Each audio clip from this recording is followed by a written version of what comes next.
Assalamu алейкум жалпыга. Жайдын күнү суусунду кандыруу улуттук көйгөйгө айланат. Эмне гана ичпейли кайра суу сайырабыз. Андыктан ушул маселеге токтолуп кетпесем болбойт. Дарыгер катары биринчи кезекте таза суу менен чайды сунуштайм. Анткени экөөсү тең зыянсыз, экөөсү тең чаңкууну кандыра алат. Бирок тандоо ар кимде ар кандай, ошондуктан башка суусундуктар тууралуу да айта кетпесем болбойт. Биринчи кезекте жалбырак сууну сунуштап кетем. Эки суусундуктан сырткары. Себеби суу менен кошо көп өлчөмдө туз дагы сыртка чыгып кетет. Туз болсо организмдеги сууну кармап турчу негизги нерсе.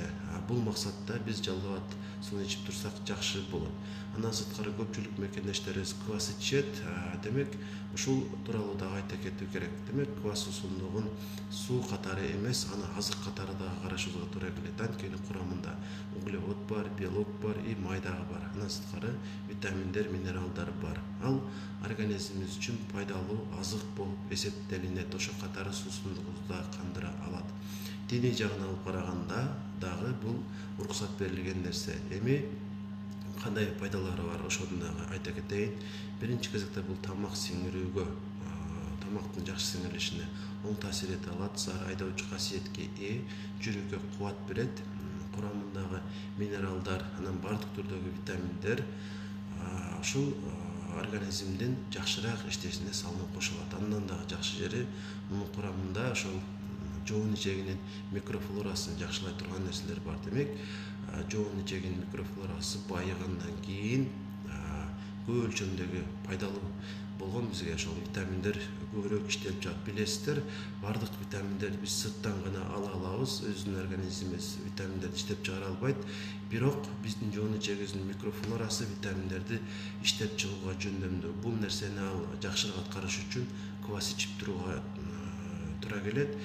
Квашеный капста жеп турсаңыздар дагы жакшы болот. Ушул эки нерсе жоон ичегинин микрофлорасын жакшылайт. Анан дагы жоон ичегинин микрофлорасы жакшылангандан кийин алар бизге керектүү болгон витаминдерди бөлүп чыгарып берет жана алар организмибиздин жакшыраак иштесине салым кошот. Ошо катары нерв системасына да оң таасир этип, маанайыбыздын көтөрүлүшүнө салым кошо алат. Анан квас суусундугун кимдерге ичүүгө болбойт, ошону айта кетейин. Биринчи кезекте гастрит, колит, тамак сиңирүү органдарында көйгөйү барларга ичпей коюу же болбосо өтө аз ичүү сунушталат. Боор ооругандарга дагы болбойт. Анан дагы кош бойлуу аялдарга, анан жаш балдарга дагы ичүү сунушталбайт. Анан дагы квас тууралуу маанилүү бир факт айтып коеюн. Эгерде квас жылуу болуп калган болсо, же болбосо сырттагы дене сырттагы температура менен бирдей болсо, аны ичүүгө болбойт. Себеби квас дайыма муздак боюнча туруш керек.